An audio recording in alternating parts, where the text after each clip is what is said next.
আজকের এই বিশেষ আয়োজনে আপনাদের সবাইকে দারুণ একটা স্বাগত জানাচ্ছি। আচ্ছা, আমরা অনেকেই হয়তো ভাবি গ্রামের ধুলো মাটিতে আসলে কোনো ভবিষ্যৎ নেই, তাই না? কিন্তু আজ আমরা ঠিক উল্টো একটা জিনিস দেখব। শহরের ওই চোখ ধাঁধানো চাকচিক্যের আড়ালে গ্রামের মাটিতেই যে কত বড় অর্থনৈতিক সম্ভাবনার রত্নভাণ্ডার লুকিয়ে আছে, আজ আমরা সেটাই উন্মোচন করব। এখন আপনাদের মনে একটা প্রশ্ন আসতে পারে, গ্রামের মাটি কি আসলেই সোনা ফলাতে পারে? শহরের এই কঠিন জীবন সংগ্রাম, পকেটে টাকা না থাকা আর বেকারত্বের হতাশা, এইসব থেকে বাঁচতে গ্রামের দিকে নজর দেওয়াটা কি সত্যিই বুদ্ধিমানের কাজ হবে? আমি বলবো ১০০ বার। যদি মাথায় একটু ক্রিয়েটিভ আইডিয়া থাকে, তাহলে এই মাটি থেকে কিন্তু লাখ টাকার ব্যবসা দাঁড় করানো একদম সম্ভব। ওকে, চলুন বিষয়টা একটু গভীরভাবে দেখি। শহরের বাস্তবতা আর গ্রামের সুযোগের মধ্যে পার্থক্যটা আসলে কোথায়? দেখুন, শহরে ব্যবসা করতে গেলে লাগে বিশাল পুঁজি, পদে পদে কাটথ্রোট কম্পিটিশন, আর খাবারে তো ভেজালের শেষ নেই। অন্যদিকে গ্রামে আপনি খুব অল্প পুঁজিতে ব্যবসা শুরু করতে পারবেন। সেখানে আছে প্রচুর অব্যবহৃত সম্পদ আর খাঁটি অর্গানিক পণ্যের বিশাল এক বাজার ধরার সুযোগ। তো আজকের এই সেশনে আমরা মূলত ৫টি ধাপে ১১টি দারুণ আইডিয়া নিয়ে কথা বলবো। আধুনিক কৃষি থেকে শুরু করে গবাদি পশু, লোকাল হস্তশিল্প, মডার্ন সার্ভিসেস এবং সবশেষে আমরা জানব সফলতার আসল চাবিকাঠিটা আসলে কি। তো চলুন ১ নম্বর ধাপে যাওয়া যাক, আধুনিক কৃষি আর মাছ চাষ। মান্ধাতা আমলের কৃষিকাজ কিন্তু এখন আর নেই। এটা এখন রীতিমতো একটা হাই প্রোফাইল আর অনেক বেশি লাভজনক ব্যবসায় পরিণত হয়েছে। এর মধ্যে বিশ্বমুক্ত সবজি চাষ, আধুনিক প্রযুক্তির বায়োফ্লক মাছ চাষ, হাই ভ্যালু নার্সারি আর ভার্মি কম্পোস্ট বা কেঁচো সারের কথা বলতেই হয়। বিশ্বাস করুন, শহরের বাজারে এই প্রতিটি জিনিসের এখন যে কী পরিমাণ ডিমান্ড, তা আপনি চিন্তাও করতে পারবেন না। একটু ভেবে দেখুন তো, শহরের মানুষজন খাবারে কেমিক্যাল নিয়ে কতটা আতঙ্কে থাকে। মনে হয় যেন বাজার থেকে সবজি নয়, কেমিক্যাল বোমা কিনে আনছে। আর ঠিক এই ভয়টাই কিন্তু আপনার জন্য একটা বিশাল সুযোগ।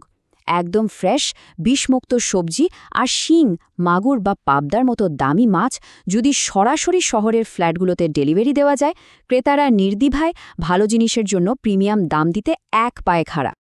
এখন এই ব্যাপারটা নিয়ে সবচেয়ে ইন্টারেস্টিং তথ্যটা কি জানেন?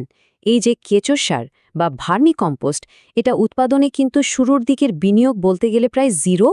বাড়ির আশেপাশের গোবর আর পচনশীল ময়লা দিয়ে এটা তৈরি হয়। মানে যে ময়লা দেখে মানুষ নাক সিটকায়, সেটাকেই আপনি ব্ল্যাক গোল্ড বা কালো সোনায় রূপান্তর করে ফেলছেন। আইডিয়াটা দারুণ না? একটা খুব সুন্দর প্রবাদ আছে, মাটি আর গাছ কখনো মানুষকে ঠকায় না। নার্সারি ব্যবসার আসল ম্যাজিকটাই এখানে। আজকাল শহরের ছাদ বাগানগুলো দেখেছেন, ফলজ বা ঔষধি গাছের চারার চাহিদা কিন্তু এখন তুঙ্গে। আপনি যদি মানসম্মত চারা তৈরি করতে পারেন, তবে এখান থেকে একদম নিশ্চিত একটা দীর্ঘমেয়াদী আয় করা পসিবল। আচ্ছা, কৃষির পর এবার ২ নম্বর ধাপে আসি, লাভজনক গবাদি পশু আর পোল্ট্রি। আপনি যদি একটু গুছিয়ে পরিকল্পিতভাবে গ্রামে এই কাজটা করেন, তাহলে শহরের ওই বিশাল চাহিদাকে খুব সহজেই কভার করা সম্ভব। এখানে মূলত আমরা দুটি জিনিসের উপর ফোকাস করছি। ১, দেশি মুরগির খামার, আর ২, বৈজ্ঞানিক পদ্ধতিতে গরু মোটা তাজাকরণ ও ডেইরি। এখানে সবচেয়ে বড় কথা হল কোয়ান্টিটি নয়, কোয়ালিটি। ছোট করে শুরু করুন, কাজটা শিখুন, দেখবেন সফলতার হার এমনিতেই বেড়ে যাবে। শহরের মানুষ ওই রাবারের মতো ব্রয়লার খেতে খেতে কিন্তু হাঁপিয়ে উঠেছে। তারা নানি দাদির হাতে সেই খাঁটি দেশি মুরগির স্বাদটা ভীষণ মিস করে। আপনার খাঁটি দেশি মুরগি তাদের সেই নস্টালজিয়াটাই ফিরিয়ে আনবে। আর কোরবানির ঈদের সময় ইনজেকশন ছাড়া সম্পূর্ণ ন্যাচারাল আর বৈজ্ঞানিক উপায়ে বড় করা হৃষ্টপুষ্ট দেশি গরুর চাহিদা কিন্তু তখন একেবারে আকাশ ছোঁয়া থাকে। এরপর আসি ৩ নম্বর সেকশনে, স্থানীয় পণ্য আর হস্তশিল্প। গ্রামের কারিগরদের যে স্কিল আর একদম ট্রেডিশনাল উপায়ে খাবার তৈরির যে একটা বিশাল আর্থিক মূল্য আছে, সেটা আমরা অনেকেই খেয়াল করি না। এই যেমন ধরুন, মিনি সরিষার তেলের ঘানি, গ্রামে টেইলারিং বুটিক, কেমিক্যাল ফ্রি মুড়ি আর বাঁশ-বেতের কাজ। এগুলো সবই কিন্তু লোকাল কাঁচামালের উপর নির্ভর করে তৈরি, যা কাস্টমারদের চোখ বুঝে বিশ্বাস করার মতো একটা জায়গা তৈরি করে দেয়। জাস্ট একবার তুলনা করে দেখুন তো, কারখানার ওই ইউরিয়া মেশানো কাগজের মতো মুড়ি আর গ্রামের খাঁটি সাদা ধবধবে মুড়ি, আকাশ পাতাল তফাত। আবার ঘানি ভাঙা খাঁটি সরিষার তেলের যে সুবাস, সেটা পেলেই তো মানুষ ছুটে আসে।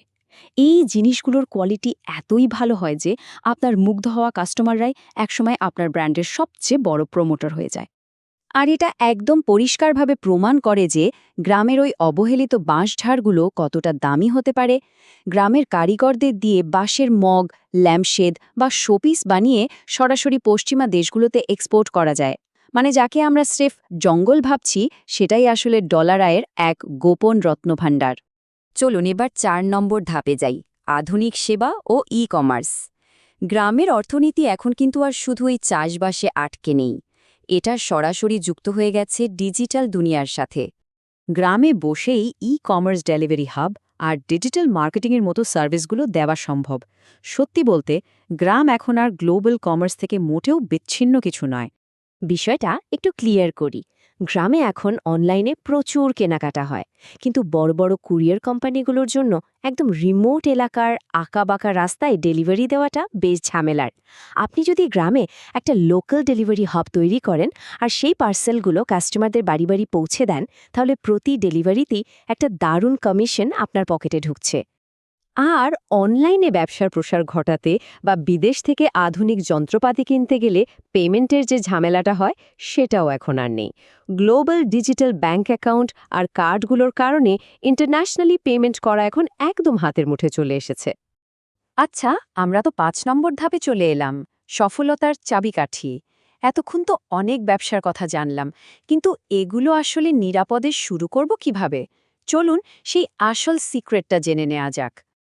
তো সবচেয়ে গুরুত্বপূর্ণ পয়েন্টটা হলো, বড় পুঁজি ঢালার আগে শুরুটা করতে হবে একদম ছোট পরিসরে। মার্কেট বুঝতে হবে। আপনাদের জন্য মাত্র ১০০ টাকা ইনভেস্ট করে দারুণ একটা ৩০ দিনের বিজনেস প্ল্যান শেয়ার করছি, খেয়াল করুন।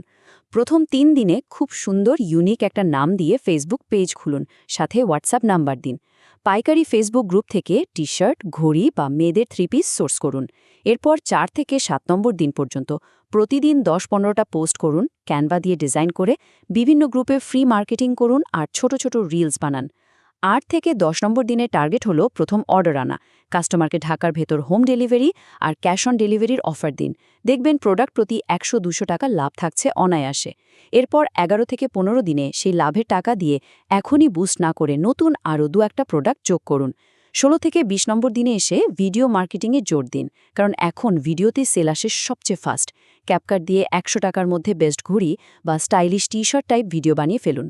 ২১ থেকে ২৫ দিনে নিজের এলাকার বন্ধুবান্ধব, স্কুল কলেজের পরিচিত সবাইকে জানান।